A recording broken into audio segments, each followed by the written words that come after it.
Bom dia, Bom professor. dia. Bom dia a todos. Bom dia a todos. Descansaram bastante. Vou Bom dia, aproveitar professor, tudo bem? aproveitar o feriado para pôr as atividades em dia. Enfim, estamos aí de volta. Hoje, dia 8, é dia do seminário, dia do seminarista. Parabéns a todos vocês. Era para a gente estar voltando, né? Mas parece que vamos ficar aí sem previsão de volta, de retorno mesmo, né? Então, vamos continuar aqui as atividades aí. Bom,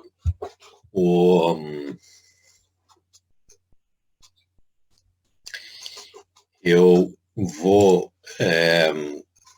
falar hoje sobre alguns textos do Novo Testamento. Na semana passada a gente trabalhou principalmente Antigo Testamento, né?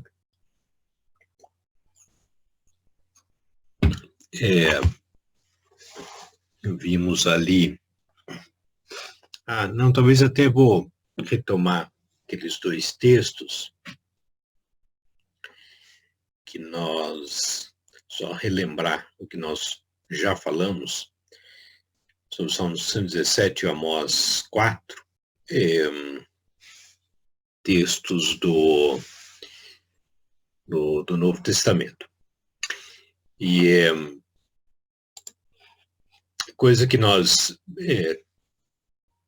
estávamos falando, nós ainda estamos abordando aqui a questão mais textual, né? Uma análise ainda no nível do texto.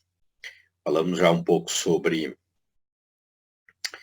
crítica textual, entramos na parte assim, um pouco gramatical, falamos da segmentação do texto, né? E a gente vai entrar em análise de gênero e forma, tá? Deixa eu ver aí, acho que basicamente semana que vem a gente conclui, a gente fecha essa parte de textual e a gente começa já a investigar aspectos mais diacrônicos, tá? Eu quero que você nunca perca de vista que, né, toda a exegese é uma maneira de você fazer várias perguntas do texto por diversos ângulos, mas que você quer, em última instância, compreender o texto, compreender a mensagem do texto. Isso é óbvio, né? Então, usar a exegese a seu favor, no sentido de usar esses instrumentos para você poder entender o texto.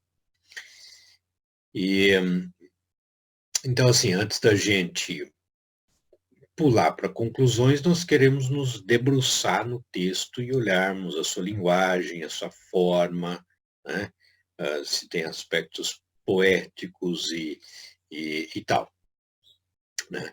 Então, a gente precisa dominar algumas dessas ferramentas. E como eu tentei mostrar, né, e isso a gente pode fazer, começando com o português, quebrar o texto, né? E segmentar o texto.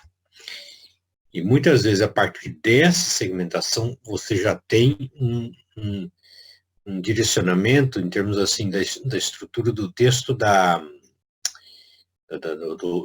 do fluxo do texto, né? Como que o autor desenrola o seu pensamento e sua ideia, tá? Bom, eu vou para Pedro. É um texto que eu já mostrei para vocês em português e então os primeiros 3 versículos eu vou só mostrar que, na verdade, nós já falamos, eu só vou mostrar o texto aqui em grego e depois falar um pouco mais sobre o texto, os próximos versículos aí até o versículo 5 ou 6 e tal. Então, o que eu quis mostrar? Isso a gente fez no português, né? Mas, de certa maneira, nós podemos fazer a mesma coisa, né? Aliás, quando a gente está lidando com exegese, a gente tem que fazer, né, essa análise com o texto também no grego, no hebraico e tal. Então, a gente tem isso aqui, né? Lembra, aqui está Petros, apóstolo, isso, Cristo, Pedro, apóstolo de Jesus Cristo, eclectos, né? Aos eleitos, para epidímenos diásporas que estão dispersos, né? Em Ponto, Galácia, Capadócia, Ásia e Bitínia. E se você olhar na atualizada, vai ter a palavra eleitos outra vez, né? No grego não está lá, mas o versículo 2 está claramente subordinado a esse eleitos, né? Chamados, eclectores. E nós falamos, né? E aqui no grego nós percebemos aí três orações, três preposições distintas aí, né? E todas elas estão aí subordinadas aos eleitos, né? Eleitos kata, prognosis, né? Conforme a prognose, né? A presciência de Deus Pai, hagiasmo pneumatus, né? Em santificação ou, do Espírito, eis, né, para a obediência e a remissão do sangue de Jesus Cristo, né? E então nós sugerimos, né, que você tem ali, inclusive, um sermãozinho de três argumentos aí, né, eleitos, bem trinitário aqui, né? Então veja como cada preposição indica uma relação, né? Quer dizer, do eleitos aí, tá? E aí, graça a vós e paz seja completa, né? E atualmente, né? Tá, aí um outro exemplo que seria o versículo 3, né? Continuando aí, o versículo 3. Elogetos, toteos, bendito Deus e Pai de nosso Senhor, Jesus Cristo, anagnessas remas, né? Que nos regenerou, né? Nos gerou de novo. Né? Outra vez, você percebe o uso da preposição, né? E o que a gente pode perceber, né, nessa estrutura, e isso, de certo modo, a gente vê se repetindo aí ao longo da epístola de Pedro, talvez não em toda a epístola, mas nos chama atenção, e é coisa para a gente ficar de olho. O que a gente vê nessas duas estruturas, né? Nesse chamado e também aqui, porque aqui ele está falando aos eleitos e diz como que esses eleitos foram chamados, né? E aqui ele fala, bendito Deus, né? Nosso Pai, e também se refere alguma coisa a respeito do Pai, né? e do Jesus Cristo, que nos regenerou, né? Katatopoli autut helios, quer dizer, conforme a sua grande, né, misericórdia. E aí, outra vez, ele tem 3 preposições. O que me faz perceber isso aí, né? E a gente vê ao longo da epístola. O autor tem uma proposição, parece que inicial, né? Seguida de vamos dizer, uma oração principal aí, né? Do ponto de vista gramatical é isso, você tem uma oração principal, que não deixa de ser a sua proposição inicial, e ele dá uma sequência com uma série de orações subordinadas aí, né? Conectadas com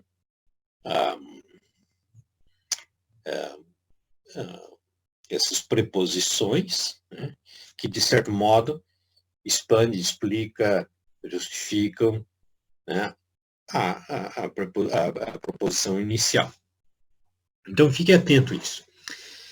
De certo modo, no grego é mais fácil perceber essa relação, ou se não perceber, mas estabelecer qual tipo de relação existe, porque nós temos uma riqueza maior de preposições e conjunções no grego.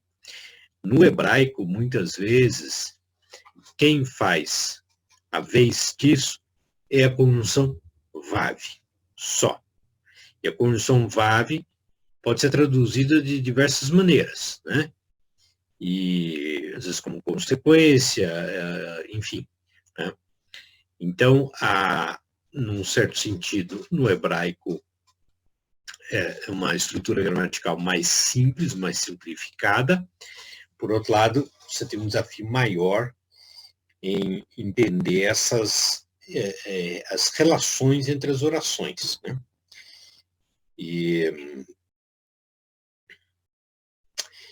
Então, assim, bendito nosso Deus e Pai, bendito o Deus e Pai do nosso Senhor Jesus Cristo, tá? O qual nos regenerou, né? Tem o artigo aqui, né? E o qual nos regenerou, tá? Conforme a sua muita misericórdia, e esses próximas orações aí vai dizer assim, alguma coisa a respeito do regenerar, tá? Outra vez você pode dizer assim, ó, você já tem um sermãozinho em 3 pontos aqui, né? Quer dizer, Cristo nos regenerou, né? Eis Eupida Souza, quer dizer, para uma viva esperança, através do Anastácios, isso Cristo, da ressurreição de Cristo dos mortos. Eis cleronomia, né? Para a herança, aftarton kai amianton kai maranton, né? Que não se corrompe, não perde valor, né? Sem defeito. Tetremenen en Uranus eis gemas, né? Que está reservada, guardada no céu para vós, né? Então, o que nós estamos apontando aqui? Essa análise gramatical, né, gramático-sintática, ela me ajuda a ver o fluxo do texto, do pensamento do texto, do autor, né? Então, como o autor está expondo as suas ideias, né? E eu percebo aqui em Pedro essa forma de exposição. Ele tem uma proposição inicial e ele desenvolve essa proposição com essas preposições que vão dar a entender finalidade, ou meio, ou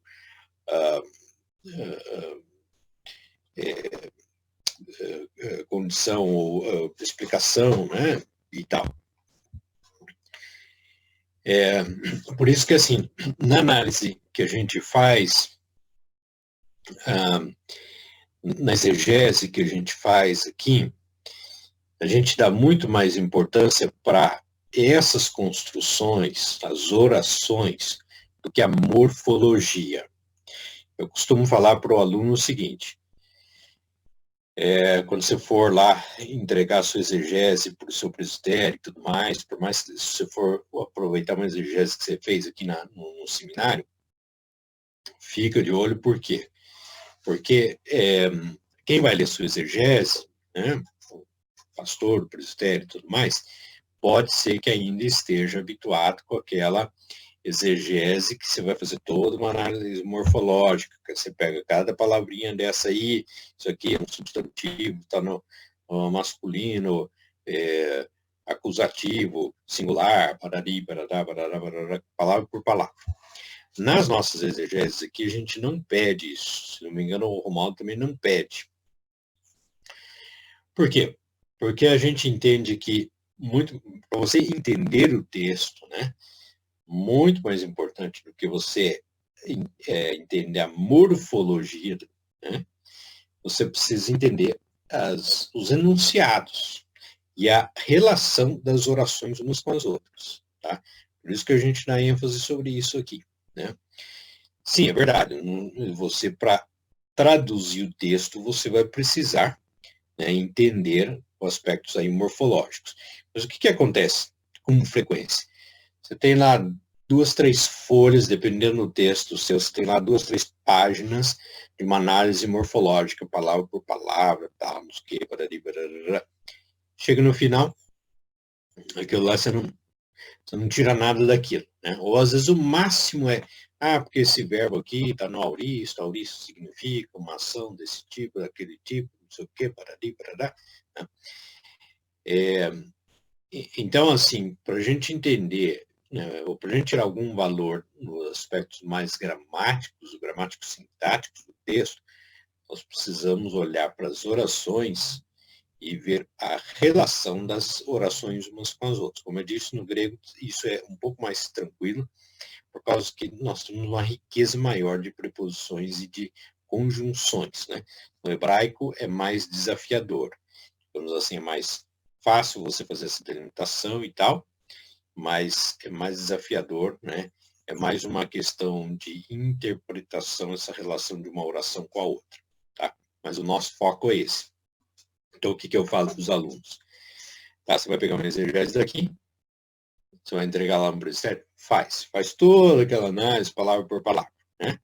Porque, de repente, sua exegese bate na mão de alguém lá que está acostumado com isso. Peraí, você não fez nem aquela análise morfológica, palavra por palavra, tal, não sei o quê, que para a gente aquilo lá não tem extremo valor. Mas para alguns ainda usam esse modelo de exegese. Né?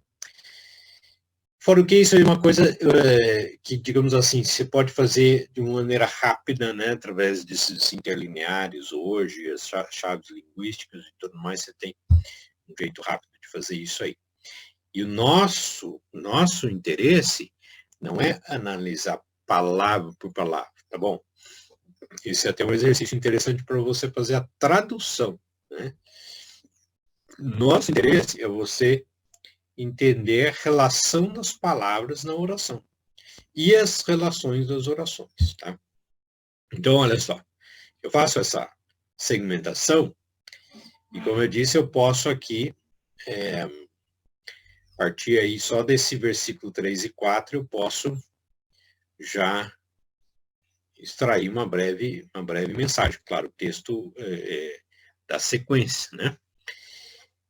Porque aqui ele está falando da regeneração em Cristo, né? E que é para uma viva esperança, através da ressurreição de Cristo, para a cleronomia, que é o que eu falei, a herança, né? A herança, tá? A parte da exegese é a gente tentar entender, então, o pano de fundo, né? Que nós vamos abordar os aspectos mais diacrônicos depois, né? Quer dizer, por que o autor está dizendo isso? Qual que era a situação dos leitores, né? Que eles estavam vivendo, enfrentando e tal, né? Deixa eu seguir aqui, acho que até o versículo, talvez, 6, e daí, na verdade, eu quero ir para Efésios. E a gente vai falar, então, assim, estou dando 2 exemplos agora no Novo Testamento sobre essa segmentação, tá? E depois nós vamos entrar um pouco em gênero, né? O 5, o tus, aí acho que essa expressão, deixa eu até ver no grego aqui, essa expressão ela tá enxertada aí, né? No grego a gente às vezes tem que, como diz, a gente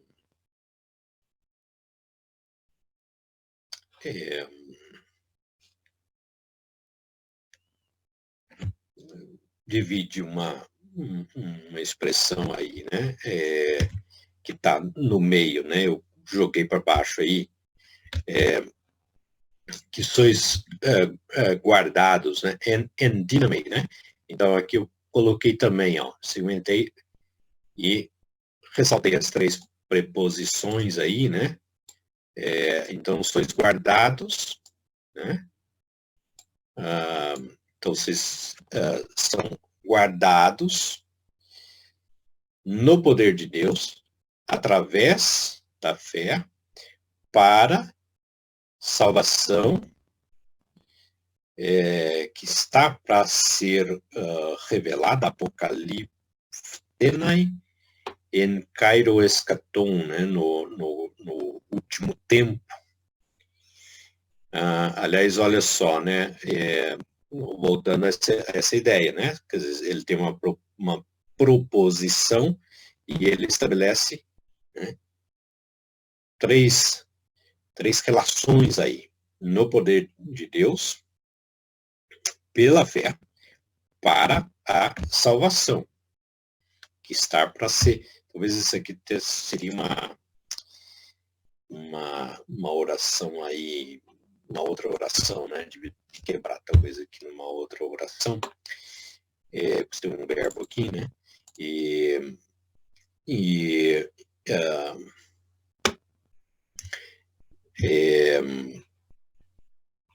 então eu pus o 6 aqui, mas também acho que o 6 pode começar. Ele usa uma outra, ele usa aqui uma outra preposição, né?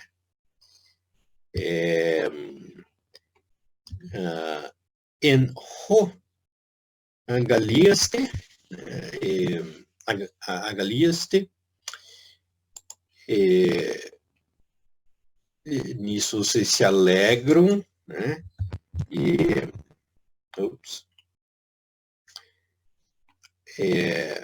Polygon artiedeon.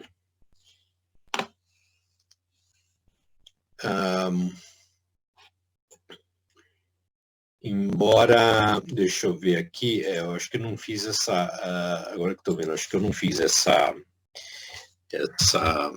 divisão aqui, né?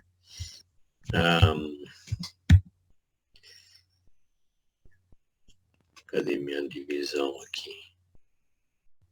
Deixa eu só ver se eu fiz essa divisão. Ela não tá bem dividida aqui. E só um minutinho.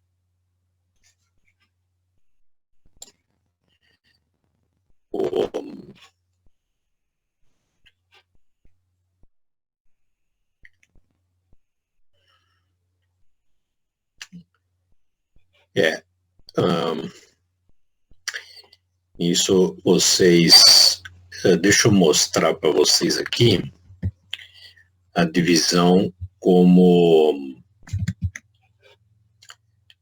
está no Logos. aqui no Logos ele colocou o versículo 6 como um novo, né? Então, o 3 a 5, né, é uma unidade, aí o 6 em diante é outra unidade, né? E aí ele vai dizer, né, nisso vocês exultam, né?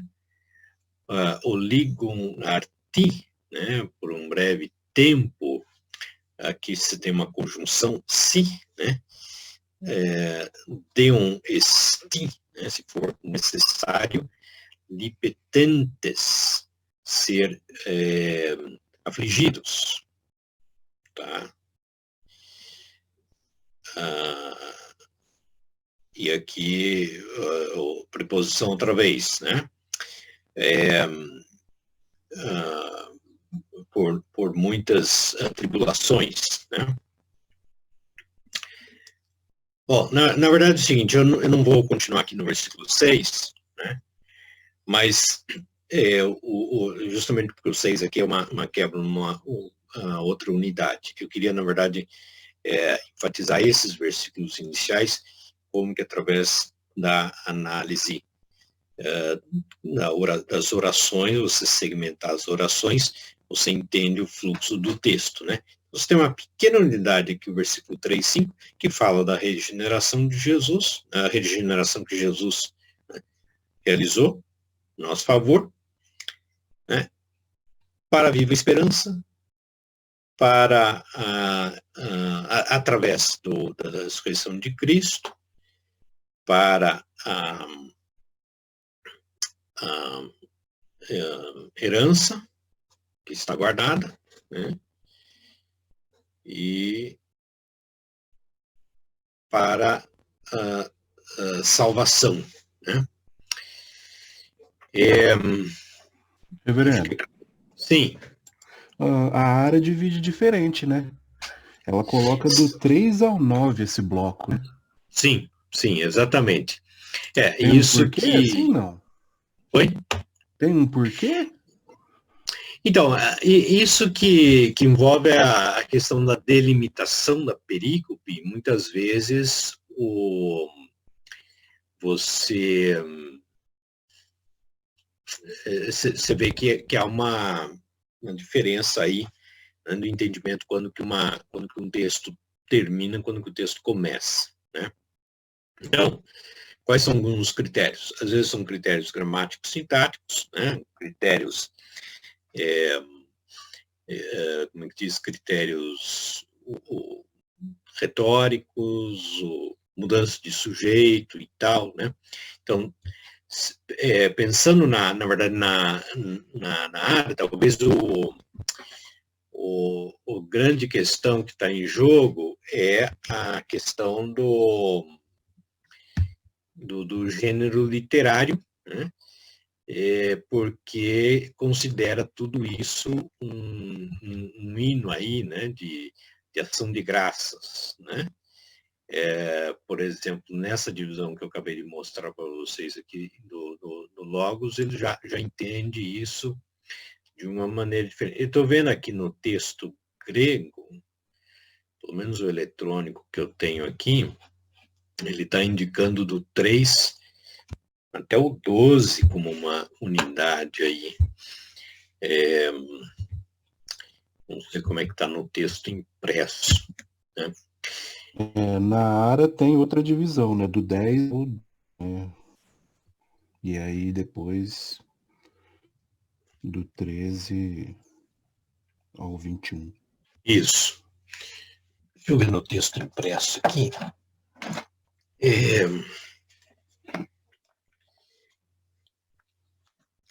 Mas olha só, a maneira como você vai dividir o texto já é um elemento interpretativo, no sentido de que, quer dizer, se você for entender isso como uma unidade e tal, não sei o quê, né? Então você já está estabelecendo aí, né? Aqui, no caso, no texto impresso, é que assim, o texto impresso, ele vai, no grego, ele vai do 3 ao 12.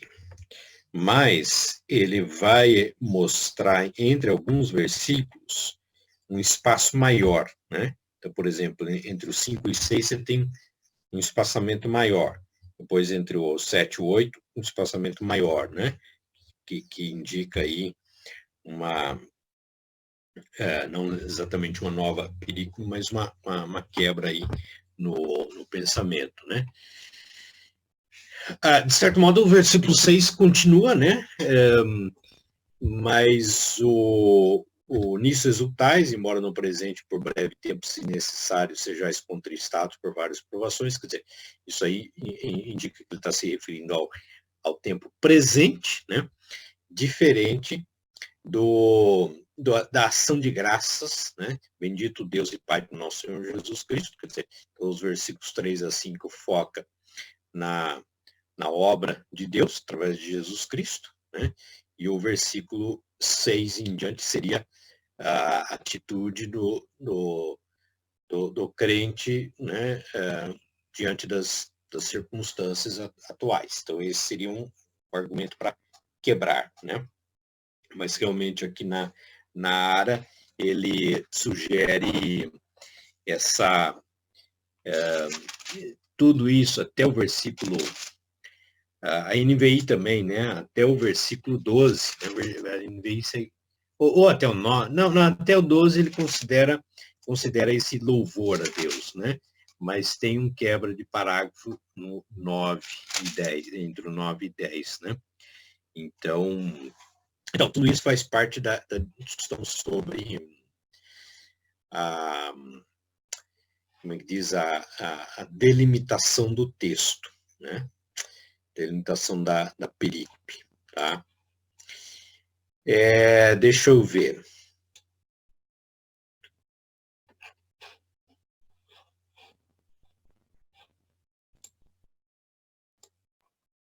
No nosso caso, é melhor seguir o quê?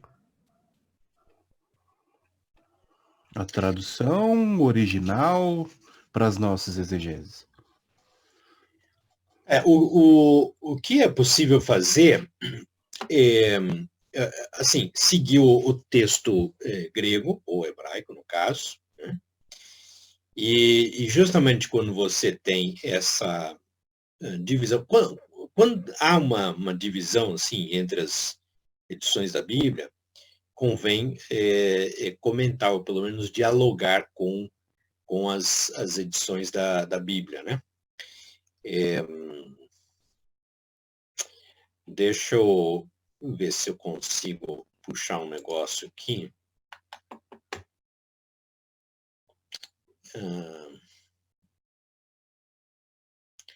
Eu nunca sei achar esse negócio no Logos. E nem sei se eu vou conseguir aqui, mas deixa eu só dar ver se eu consigo puxar isso aqui no Logos. Eu acho que é no estudo de passagem.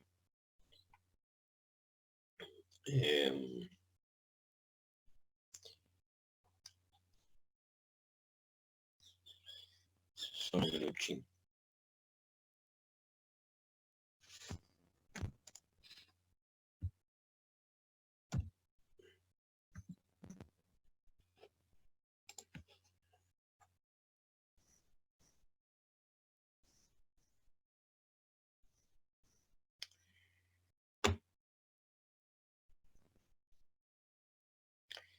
Eu acho que eu vou mostrar um outro texto também rapidinho, mas só na tradução. E antes de ir para Efésios.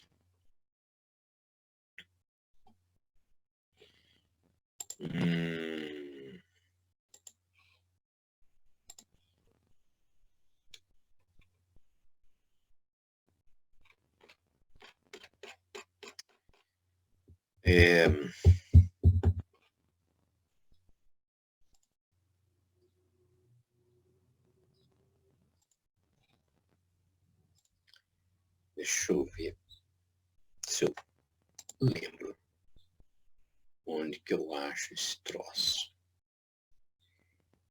alguém tem usado mais tem usado logos aí, sabe me dizer onde que eu acho a comparação da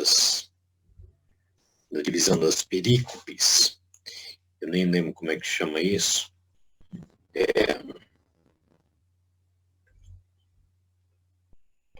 Tem um recurso. Deixa eu ver se é no análise da passagem. Acho que é análise de passagem. Isso mesmo.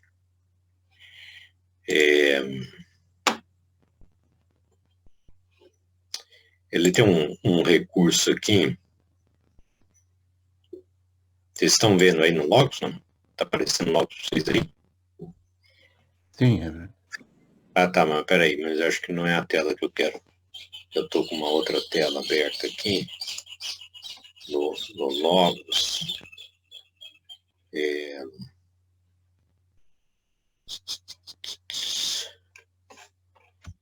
eu ver. O que está aparecendo para vocês aí no Logos?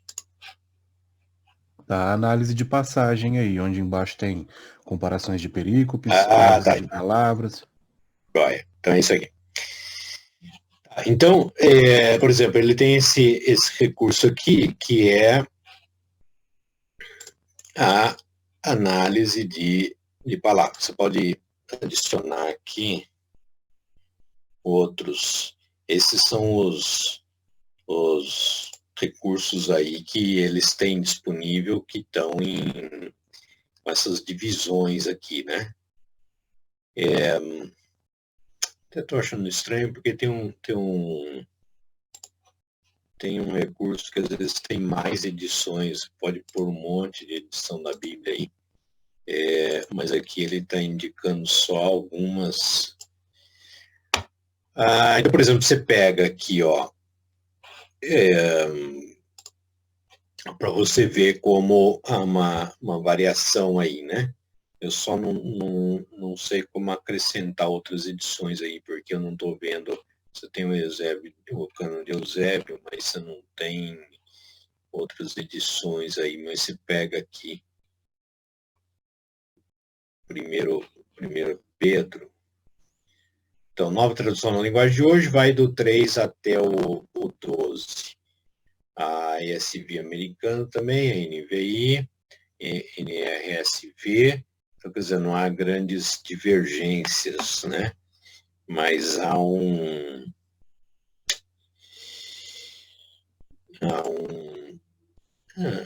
outro.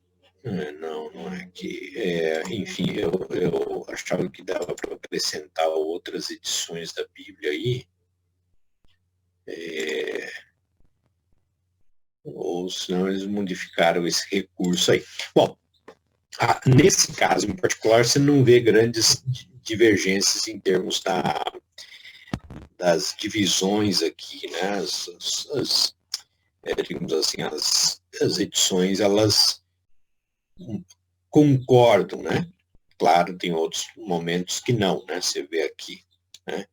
A diferença das divisões, né? E também dos temas, né? Então, isso é uma coisa que na exegese, uma primeira coisa que você tem que fazer é argumentar a sua perícope. Eu vou fazer uma exegese só dos versículos 3 a 5. Posso fazer? Tá. Aí você vai argumentar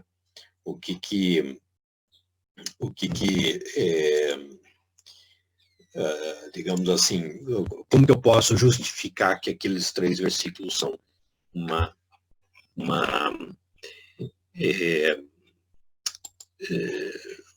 perícope, tá? Então isso faz parte, né? Então você vai ter gente que vai achar que é uma coisa, tem gente que vai achar que não. Não, essa perícope vai do 3 até o 9, ou vai até o 12, tá? Então isso faz parte da delimitação. Nesse caso aqui, 3 a 5 parece uma unidade, né? Justamente porque o 6 vai porque o 3 a 5 fala da obra de Cristo, da obra de Deus em Cristo, os 6 em diante vai falar sobre a atitude do crente como diante das aflições. Então, você pode usar um argumento gramatical, você pode usar um argumento temático, né? Você pode usar um argumento da forma, do gênero. Tá? Não, mas tudo isso aqui é um hino. Tá? Opa, então, do ponto de vista da forma, você tem que utilizar isso aí. Tá? Deixa eu dar outro exemplo aqui, só com um texto em português, e um texto bastante conhecido, que eu segmento, né? Então, fiz a segmentação, tá? Rogo os irmãos pelas misericórdias de Deus, que apresenteis, né? E aí a gente vê os verbos aqui, né? Apresenteis, que é o vosso culto racional, não vos conformeis, né? Transformai-vos, né? Para que experimenteis, né? Então, no caso, versículo 1a, aqui não tem tem o verbo rogo-vos, né? Rogo-vos, pois, irmãos, né? Pelas misericórdias de Deus, tá? Então, aqui, né, eu destaco os verbos que, digamos, na verdade, eu destaquei. Por que eu destaquei esses verbos agora? Eu acho que é por causa da forma do verbos, né? O imperativo, né? Você tem o primeiro verbo aqui, que é o rogo-vos, né? E aí, objetos dessa oração, dessa súplica, né? Por meio desses verbos, apresenteis, não vos conformeis, transformai-vos. Né? Então, você tem 3 orações aí que são basicamente coordenadas, né? Destaquei esse, né? O objeto desses verbos, apresentei vossos corpos por sacrifício vivo, né? Que é o vosso culto racional, tá? Também destaquei só para questão de visualização, né? Sacrifício vivo, santo e agradável, tá?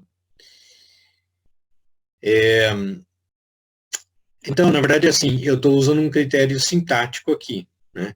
Os verbos principais, né? Quer dizer, Paulo roga pelos irmãos, para quê, né?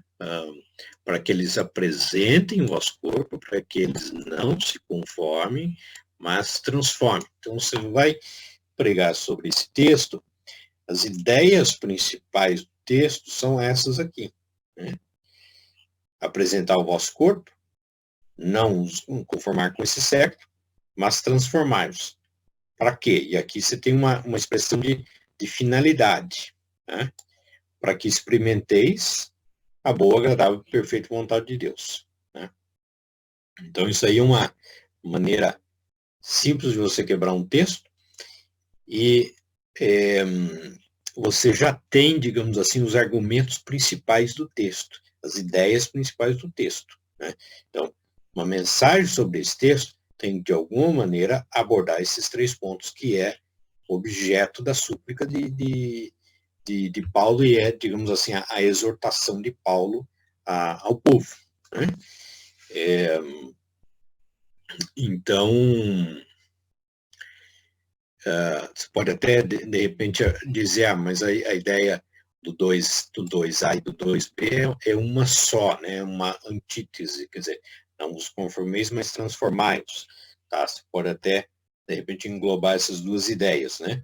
Mas também você pode separar, né? Quer dizer, uma coisa não se conformar com esse século, tá?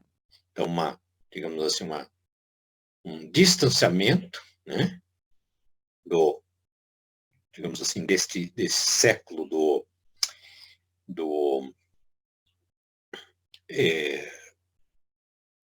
não sei se é a Iônios que está aqui, e o outro passo seria a transformação interior, né? Deixa eu só dar um pulo rápido lá no texto grego e ver aqui.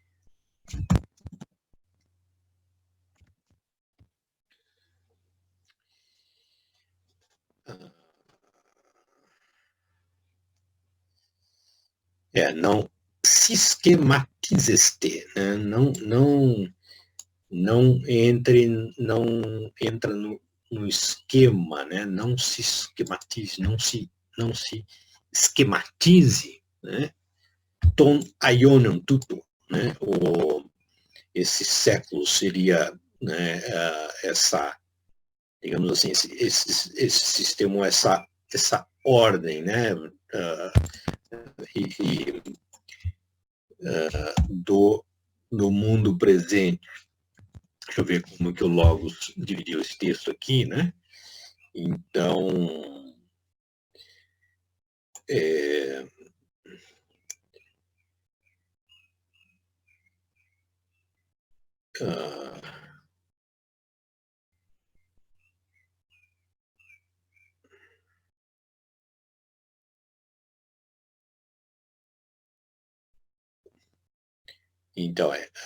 apresentem os vossos corpos como oferta, não vos conformeis, mas metamorfuste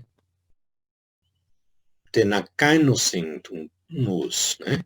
Então, a palavra metamorfose, transformar, né?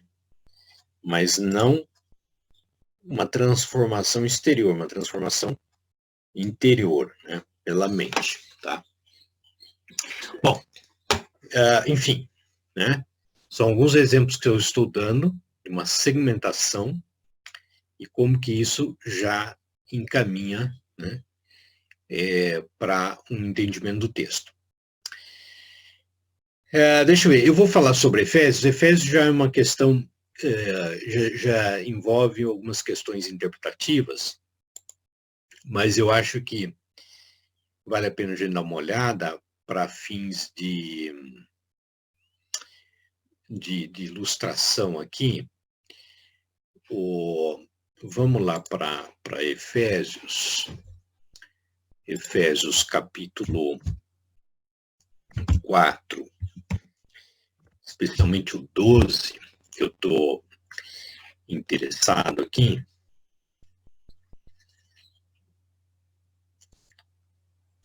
Né, nessas expressões aqui. Deixa eu destacar aqui, ó.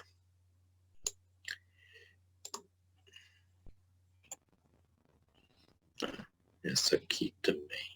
11 e 12. Tá? Não está projetando, tá, Rev? Desculpa, obrigado. Cadê o negócio aqui?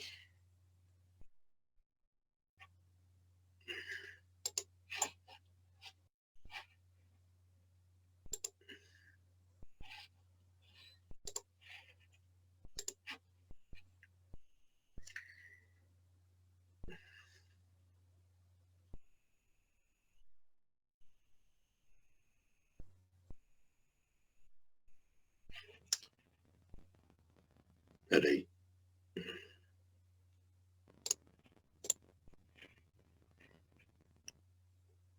Parou outra vez aqui.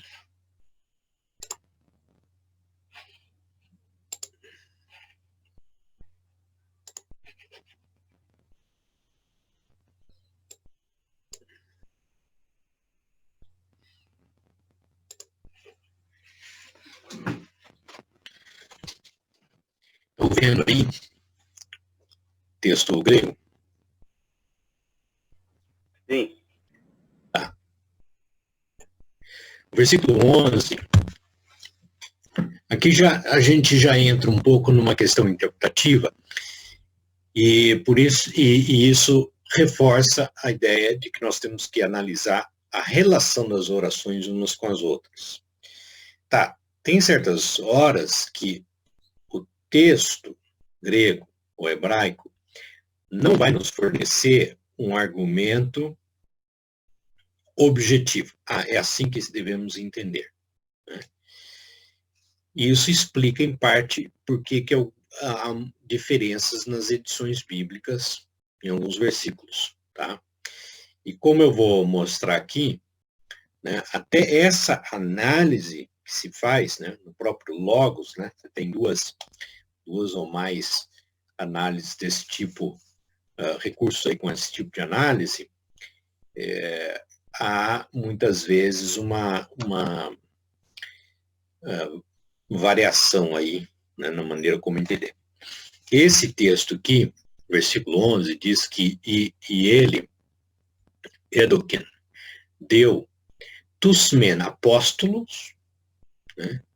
E observa aqui na segunda linha, isso aqui significa que é o segundo objeto direto, quer dizer, há um objeto composto aqui. O verbo principal é o Edoken, né? Que é ele deu, tá? Ele deu, concedeu, né?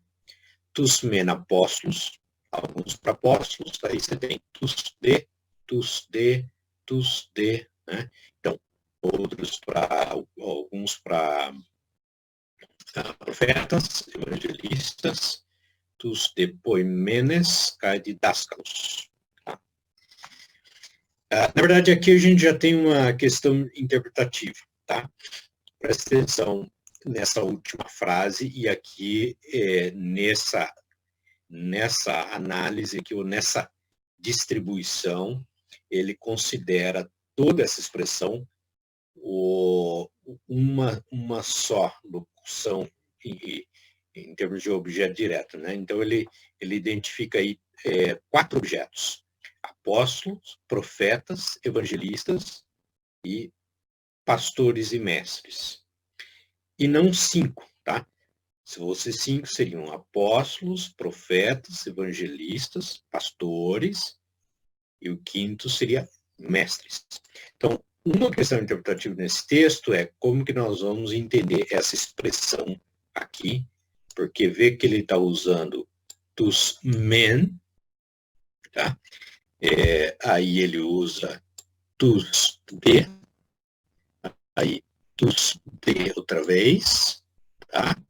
E aí tus de, e aqui ele usa cai, né? E não tus de, dirásculo. Então, um dos argumentos é o seguinte: na verdade, nós estamos falando de 4 ofícios ou capacitações e não 5. Tá? O 5, para dizer a verdade, é muito sugestivo. Inclusive, em termos de hoje de análise de liderança e tudo mais, o 5 é muito sugestivo. A pergunta é se pastor e mestre é um ofício, pastor-mestre, né? Ou pastor é um ofício, mestre é outro ofício. Então, essa é uma questão interpretativa do texto. Minha tendência é, como eu falei, apesar de 5 ser muito sugestivo, mas minha tendência é pensar que ele está falando de pastor e mestre como um ofício, uma capacitação, tá? Como está aqui no texto. Tá? O argumento para isso é justamente porque ele não repete o tus de. Embora você pode encontrar autores que vão dizer, não, é que esse cai aqui é o conclusivo, né? Uns para, e também, né, mestre, enfim. Tá? A outra questão interpretativa diz respeito ao versículo 12. Então, se a oração principal é ele concedeu alguns para ir, apóstolos, profetas, evangelistas, pastores, mestres. Veja que aqui é uma frase preposicional, então ela está subordinada ainda a essa oração principal, tá? E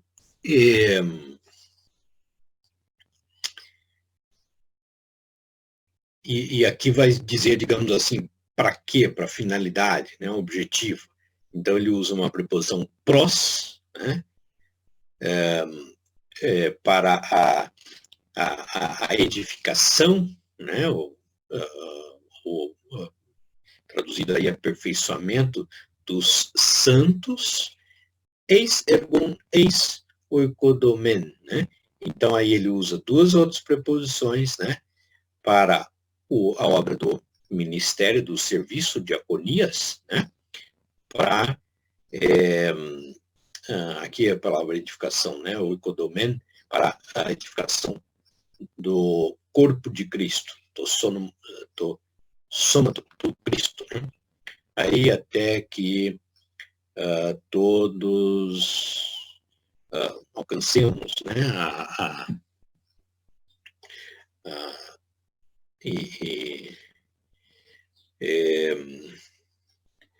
a unidade da fé, né? O que eu quero mostrar aqui?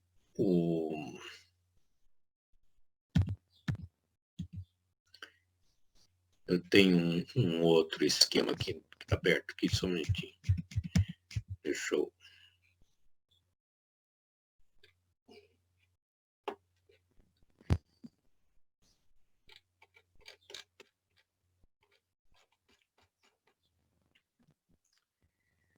Deixa eu só ver se eu tenho a outra... não está aberto aqui, mas...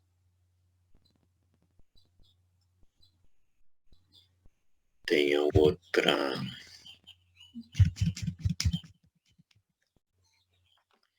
Só um minutinho aqui.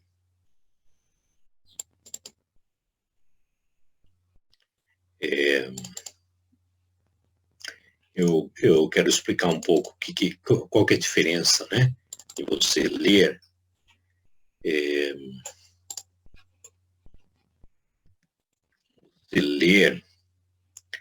um e outro, né?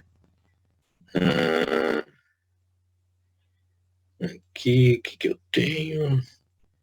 Estrutura.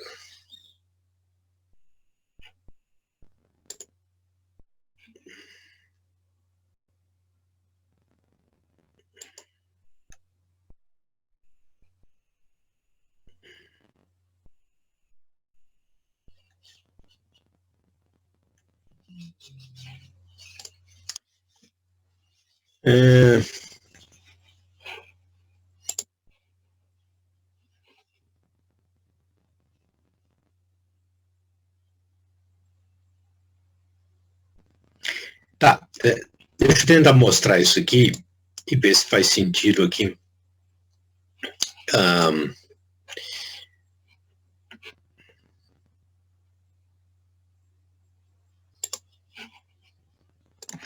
Na verdade, isso aqui é baseado em dois recursos aí que o Logos oferece, e você percebe que existe divergência entre eles. O que eu quero chamar a atenção, na verdade, é o seguinte: você tem, de acordo com essa estrutura, né, você tem a frase principal aí, né, que seria, e ele deu, tá, alguns para apóstolos, profetas, evangelistas e pastores e mestres, né? Então, de acordo com essa proposta, seriam cinco ofícios diferentes, né? Então, todos eles como objeto desse verbo principal. E na segunda parte, você também tem 3 orações aí que estão subordinadas à primeira, mas elas estão coordenadas entre si, né? Que seria para edificação, né? Para a obra no ministério, ou para edificação não, para aperfeiçoamento dos santos, para a obra do ministério e para edificação do corpo, tá? Até que cheguemos a... Essa é uma estrutura. A outra estrutura, né, de um outro autor, é parecida. Aqui não tem um 11. Eu só peguei do 12 em diante. Mas nessa, então só o 12 que eu tenho aqui, veja só, ele coloca essa oração, né, versículo 12, ela está subordinada ao verbo anterior lá, mas ela, por sua vez, tem duas orações que são subordinadas a ela. Então, para o aperfeiçoamento dos santos, né, que é a finalidade do que ele deu a alguns, né,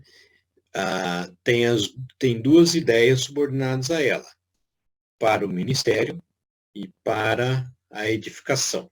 Tá. Onde que nós queremos chegar com isso? Deixa eu explicar a questão. Então, nós estamos fazendo uma análise, fizemos segmentação do texto, estamos vendo a relação das orações. Tá, isso pode parecer um passo assim muito técnico, digamos assim, ou né, aquele passo da exegese que né, você não consegue tirar muita coisa disso, tá? Na verdade, eu estou querendo sugerir como que essa análise ela é importante para a interpretação do texto, e alguns textos vão ser mais desafiadores, outros menos desafiadores. Mas dependendo de como a gente resolve esses elementos, né, gramaticais, vai influenciar como nós vamos entender o texto. Deixa eu olhar por um outro lado, que é o seguinte: o que se imagina que a sua interpretação do texto, o seu entendimento do texto, esteja fundamentado na questão gramatical. Afinal de contas, né? Quer dizer, o que é uma exegese gramático-histórica? É uma exegese que vai levar em conta, vai levar a sério a gramática do texto, a fluência do texto do ponto de vista gramatical e sintático. Né? Então, se eu faço toda essa análise aqui, e depois eu chego lá na hora da interpretação, eu, sei lá, recorro a esse comentário aquele lá, abandono toda a minha análise, então eu não consegui ver uma ligação entre análise gramatical e a interpretação do texto. Essa ligação é importante manter, né? E como eu falo, né? Quer dizer, sempre alerto os alunos. Você chega na exegese, vamos fazer uma exegese em grupo.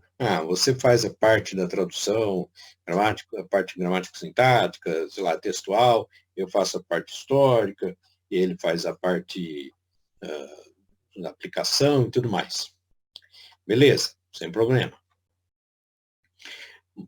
Mas o perigo disso é quando o camarada que está fazendo a conclusão não viu o que o cara fez na tradução. Porque, obviamente, né, todo o raciocínio da exegese é o seguinte: essa tradução, essa análise que vai me fornecer os elementos para eu chegar a uma interpretação do texto. Né? Então, se eu faço toda essa análise, depois aqui eu pego um comentário e faço uma aplicação, peraí, então para que serviu toda essa análise? Né? Só para entregar o trabalho? Eu quero que vocês lembrem disso, quer dizer, na sua análise do texto, todo esforço de tradução do texto, de análise gramático-sintática, é o que vai te fornecer os elementos para você interpretar o texto. Tá? Quer dizer, isso que é uma exegese também gramático-histórica, ela foca nisso. Deixa eu colocar aqui sintetizar um pouco essas questões. Né? Eu apresentei para você aí o texto, mas eu vou colocar aqui em forma de síntese, tá? Porque eu acho que é um elemento interessante aí para discutir sobre esse texto aí, tá? Você pode ter talvez outras opiniões com respeito a isso, mas é pelo menos interessante investigar, e não só investigar, mas você sustentar o seu argumento com as questões exegéticas, né? Então, assim, ó, deixa eu abrir.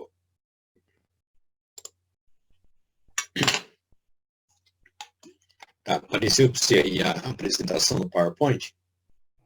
Sim, Reverendo. Tá. Então, eu estou tentando, eu levantei o problema, eu aqui vou tentar fazer a síntese, né? Duas questões significativas, né, de interpretação desse texto, como eu já indiquei, que é o número de ofícios, tá? E também a relação dos versículos 12, tá? Com o 11. Né? E vamos ver se vocês conseguem perceber aí, né, a problemática. Bom, questão de ofício, né? Primeiro, a relação de dons ou ofícios, que se diferencia do versículo do 1 Coríntios 12, tá? E, segunda coisa, como ela está sendo listado aqui, que eu já apontei para vocês, né? Tus de, cai, né? Certo? Esse aqui eu vou, digamos assim, mais rápido, quero talvez dar atenção mais ao segundo aspecto aqui.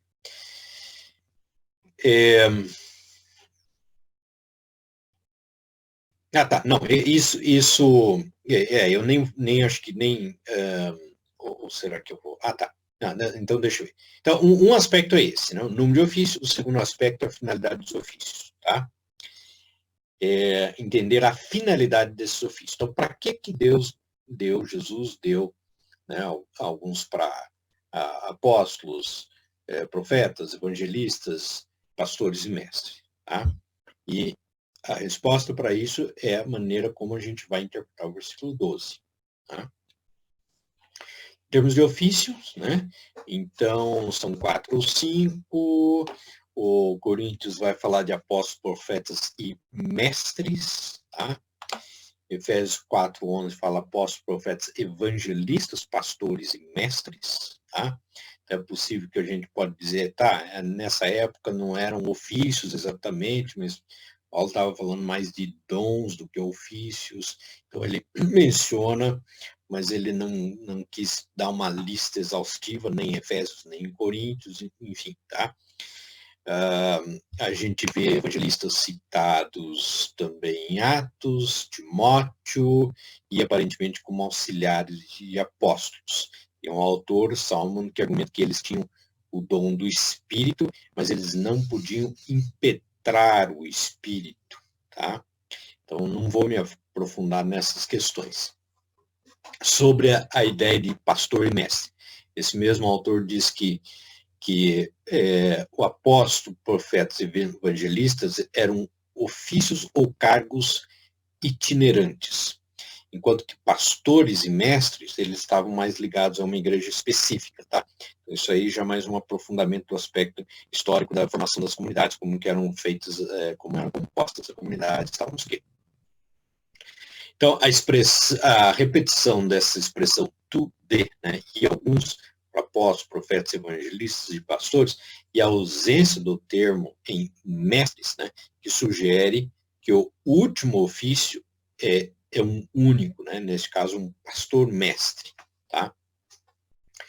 Então, com respeito à expressão apóstolo e profetas, a gente vê outras referências, né? Enviareis profetas e apóstolos, uns estabeleceu Deus na igreja, primeiramente apóstolos, segundo lugar profetas, né, já falam tal, porventura são todos apóstolos ou todos profetas, muitas vezes então você vê essa expressão apóstolos e profetas juntos, embora, né, distinguindo, parece que a função deles são bem distintas, né, e, enfim, eu não vou ver cada uma dessas questões aí. Mas o fato é que apóstolo e profeta são frequentemente mencionados em outros textos bíblicos. Tá? E não temos muita menção sobre mestres, e mestres isoladamente, né? ou pelo menos aí na ideia de um ofício e tal. Bom, com respeito à finalidade, que é o que me interessa aqui, que tem a ver com essa relação das orações, tá? Então, há basicamente 3 interpretações. As 3 orações, elas são coordenadas, estão dependentes do verbo principal. Tá? O que significa isso do ponto de vista prático e o que significa isso do ponto de vista da interpretação do texto? Tá? Nesse caso, Cristo deu, né, os apóstolos, profetas, evangelistas, pastores, mestres, com 3 objetivos. Então, as 3 orações, né, elas estão coordenadas entre si, mas subordinada à principal, elas refletem 3 objetivos, né, que é o pros e o, acho que é eis, né, eis. Para que servem esses ofícios? Para aperfeiçoar os santos, para o trabalho do ministério e para a edificação do corpo. Então, seja lá como a gente vai ver esses ofícios, né? Então, deixa essa questão dos ofícios por enquanto. Assim, Cristo concedeu esses para a igreja. Qual que é a missão deles? Qual que é o objetivo deles? Eles têm que aperfeiçoar os santos, eles têm que fazer o trabalho do ministério e eles têm que edificar o corpo de Cristo, tá? Essa interpretação faz mais sentido em termos da ordem das orações e se encaixa melhor com a expressão ND Ekato, né? No versículo 7. Não, eu acho que essa frase aqui está errada aqui, viu? Ignora esse último parágrafo. Esse último parágrafo aqui não está certo aqui. Tá? Está errado. Isso aqui tinha que estar na outra tela.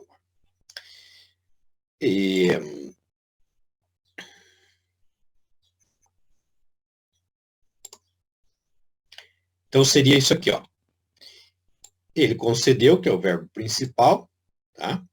Tal e tal e tal e tal.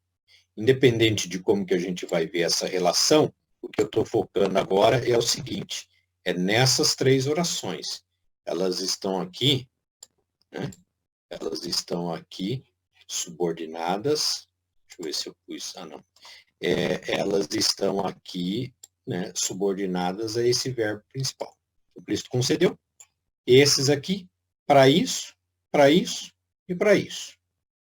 Tá?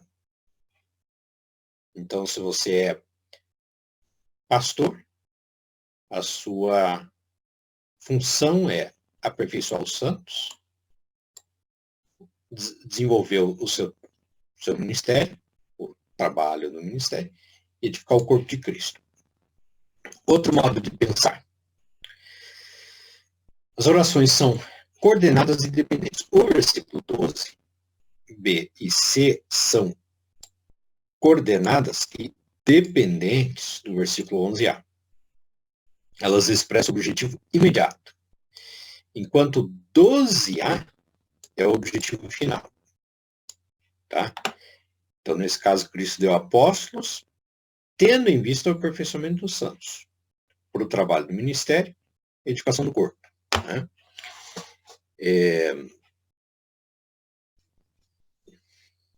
Seria mais ou menos isso aqui.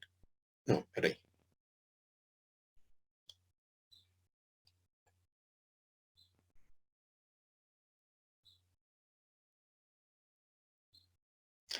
Alguns até sugerem que o versículo 12b, versículo 12b esteja ligado ao mestre e o 12c a edificação dos ouvintes. Bom, mas basicamente essa interpretação, ela vê o 12b e o 12c dependentes, né, o 12b, que é para o desempenho, para a edificação, elas estão dependentes do 2a. Tá? E isso aqui, né, para o aperfeiçoamento, seria o objetivo final. Então, Jesus deu essas funções, tá? Para eles desempenharem o seu serviço, para a edificação do corpo, né? E o objetivo final é o aperfeiçoamento dos santos. Tá?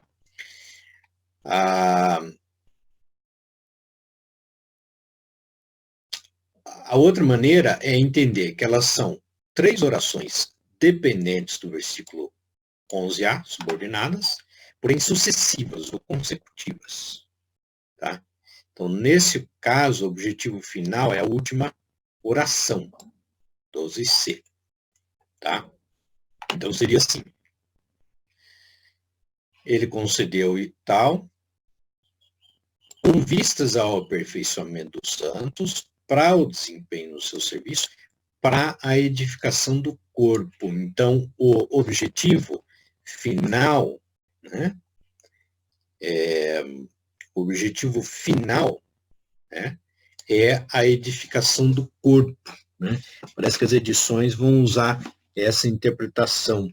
Aqui, deixa eu ver como é que está em NVI aqui.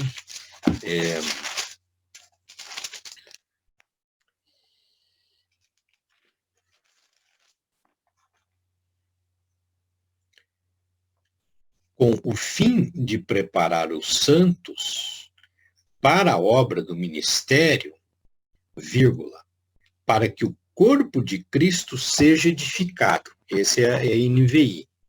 Né? Que a NVI, acho que a NVI fez uma combinação aqui de duas coisas. Como que está na atualizada? A atualizada também usa essa expressão com vistas a, né? Efésios 4:12. Com vistas ao aperfeiçoamento dos santos, para o desempenho do seu serviço, vírgula, para a edificação do corpo de Cristo. Digamos assim, do ponto de vista interpretativo, NVI e a Almeida estão semelhantes quanto à interpretação, só muda um pouco a linguagem, né? NVI fala com o fim de preparar os santos para a obra do ministério. É o a fim de, né? Não, com o fim de. Tá? Onde está a questão aqui? Por exemplo, a NVI vai falar com o fim de, né? Preparar os santos para a obra do ministério.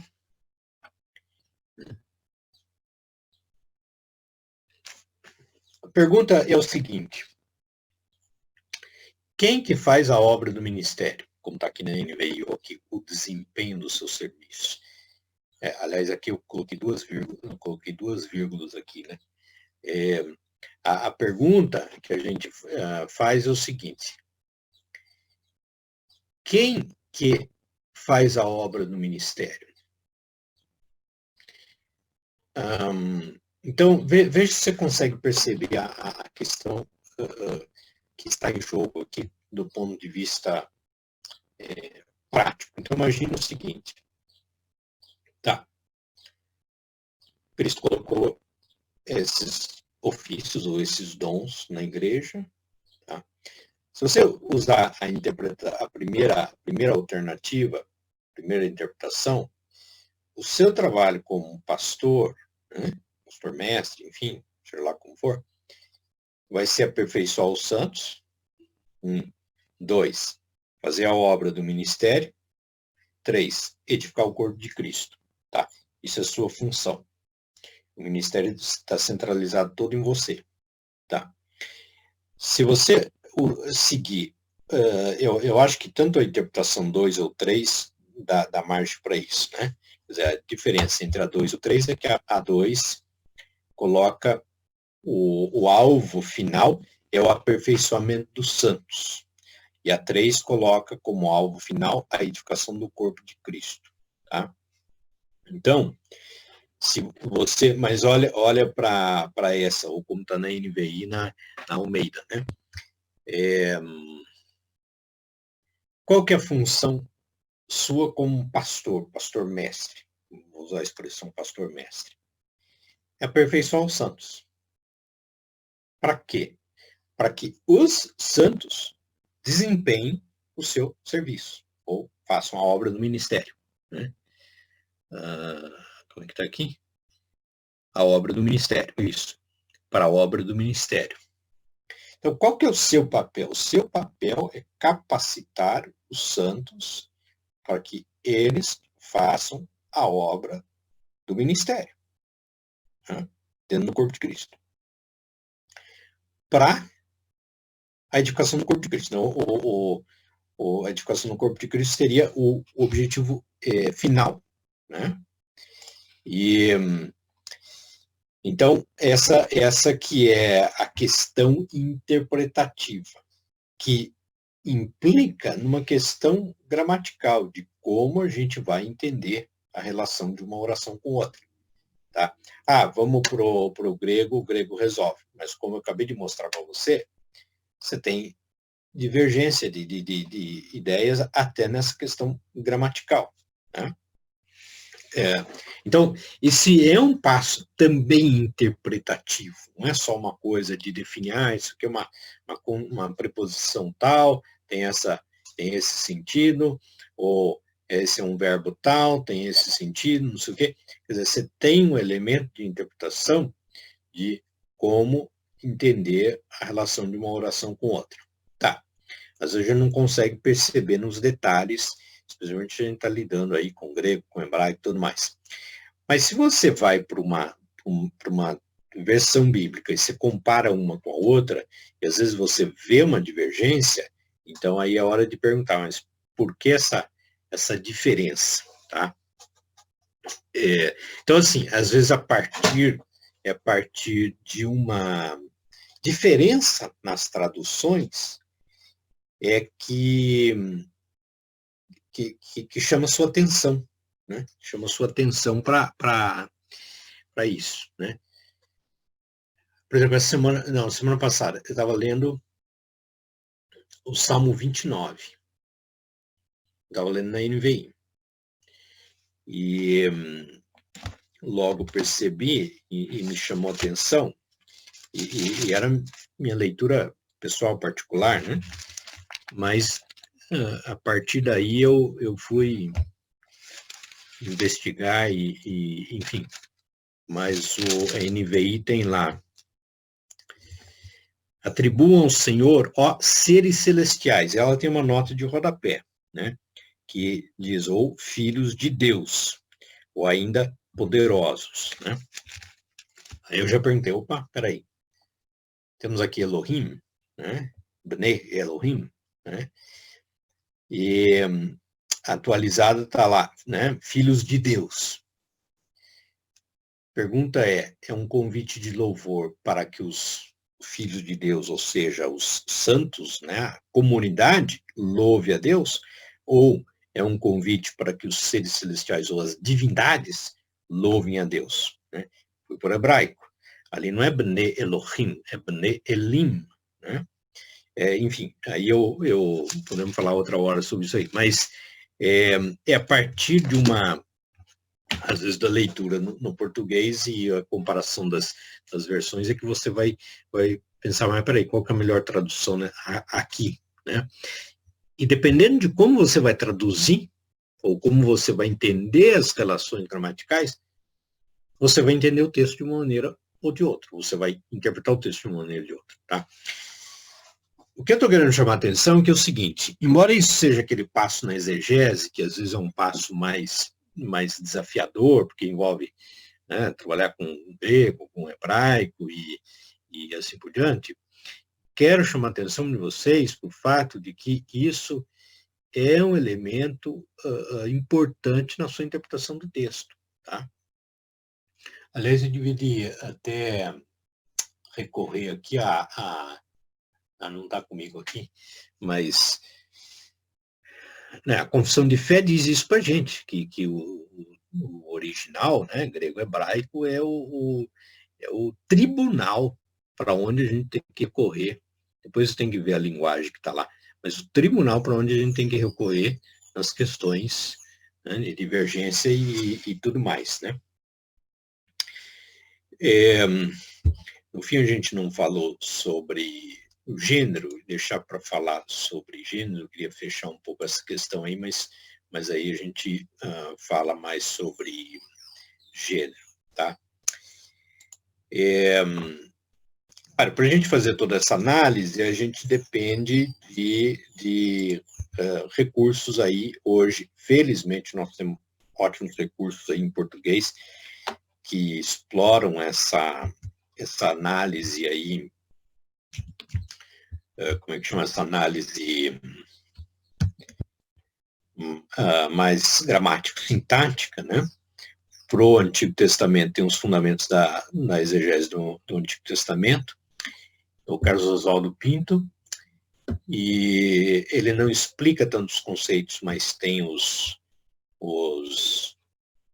como é que chama? Os exemplos, né? Tem no hebraico, introdução à sintaxe hebraica do Otto O'Connor, né, da cultura cristã. No Novo Testamento, o Carlos Oswaldo também fez os fundamentos da exegese do Novo Testamento, e eu soube recentemente que foi lançada uma nova edição de um ex-aluno dele, que ampliou a obra dele. Eu não vi essa obra ainda, então não sei dizer, mas é um recurso também para a gente entender isso aí, e como fazer isso aí. E a gente naturalmente precisa aplicar isso. Na exegese eu dou alguns exercícios justamente para despertar a gente para a importância desse tipo de trabalho.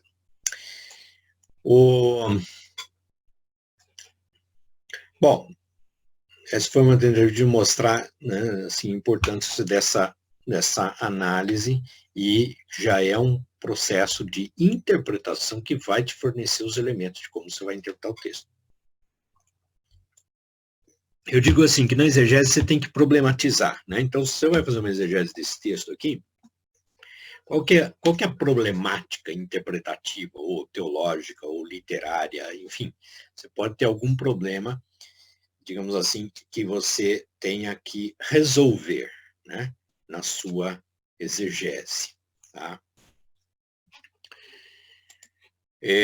Então tá.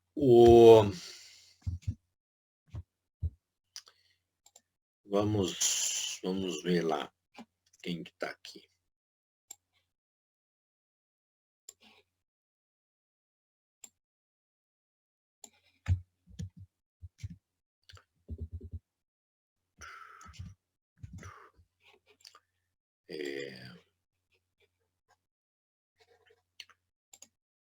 Então tá.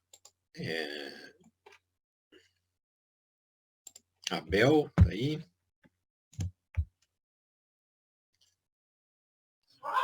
Presente. Bom.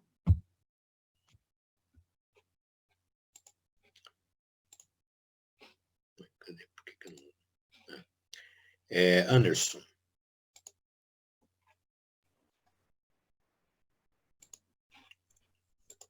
Quem que tá no... Tem alguém no chat aqui?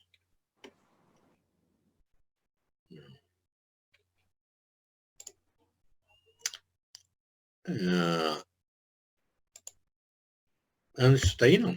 Não viu, Anderson? O André Luiz está aí, tô vendo. O Cleverson. Presente. O Daniel.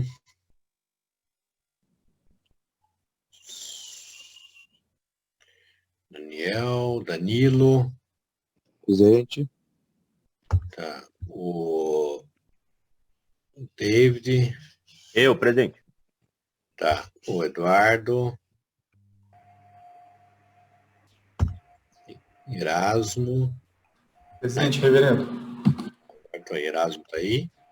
E Felipe. Presente. Aí. O Guilherme Cardoso. Presente. Tá. Guilherme Oliveira. Presente. O Hudson. Presente. O Jader. Presente. Jefferson tá aí. Tá vendo? Josemar tá aí. Presente. Lucas Cruz. Presente. Lucas Temperley. Presente. Luiz Carlos, tá aí. Presente, professor. Matheus Canezinho. Estou aqui. Matheus Almeida. Presente. Miguel. Presente, professor. Misael. Presente. Nicolas. Presente. Paulo Caetano. Tá aí, não? Presente, professor. Ok. Renato. Presente. Rogério. Presente, professor. Guerre. Presente, professor. João Marques. E Gerson. Nenhum dos dois estão aí. O Gerson estava, professor. Eu tinha visto o Gerson de manhã. Ah, ele tá ali, ó. Talvez algum problema no microfone. Tá aí sim. Então tá. Tá, Gerson tá aí. João Marques não tá, né?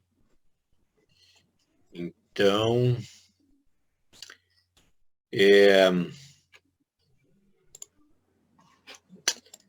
então acho que é isso, por enquanto. Aí a gente ainda tem que abordar a questão de gêneros literários, tá? Mas, enfim. Então, ficamos por aí, tá bom? Beleza. Obrigado, professor. Até mais. Obrigado, Bom dia. reverendo. Tchau. Até mais. Obrigado.